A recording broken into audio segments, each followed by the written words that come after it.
British docu takes police perspective in PH war on drugs. Manila, Philippines. Are the police your friends or enemies? Who are your friends? Asked Colonel Jemar Modequillo, the former Caloocan chief of police. He was speaking to a bunch of children in a covered court. The police, the children, in their high-pitched voices, answered in chorus. This is how the trailer of the documentary on the President's orders opens, with a question mark on the police's role in President Rodrigo Duterte's war on drugs. To answer the question, Emmy-winning filmmakers James Jones and Olivier Sarbil filmed Modequillo and his men at the Caloocan City Police Station for 6 months in 2017 after the death of 17-year-old Kian Loyd Delos Santos. We wanted to understand the perspective of the police who were waging this bloody war and understand how they could justify the killing, Jones told the Inquirer.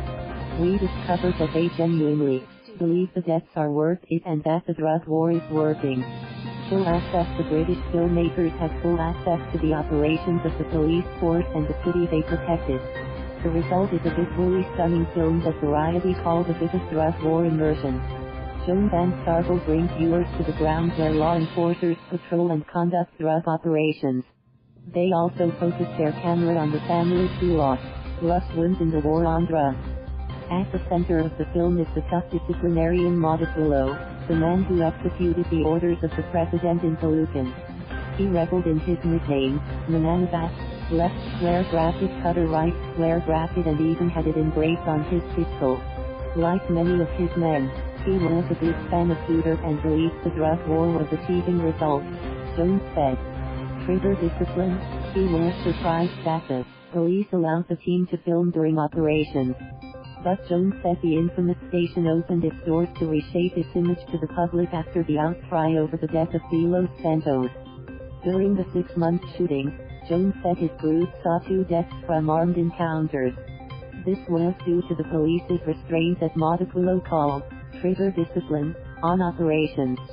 But by March 2018, there was a wave of riding-tandem shootings of people reportedly involved in drugs, which led to the public thinking the police were behind the killings.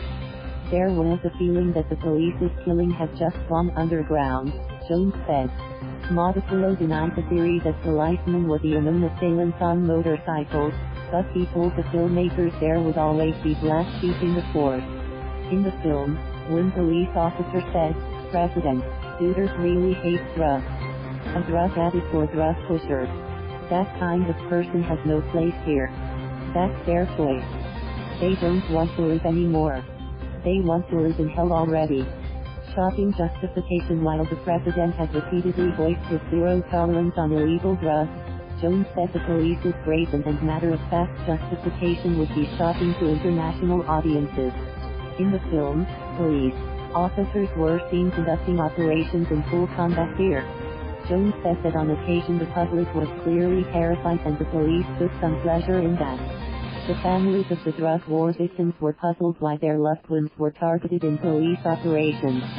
They felt the shootings must have been connected to the police, but had little faith they would ever find out the truth and get justice, said Jones.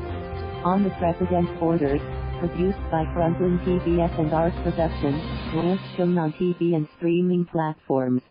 The 71-minute film will play at Sheffield./Fest, Great Britain's biggest documentary festival, in June. Though it has received attention abroad, Jones said there were no plans for screening the film in the Philippines. Thank you for watching. Please subscribe.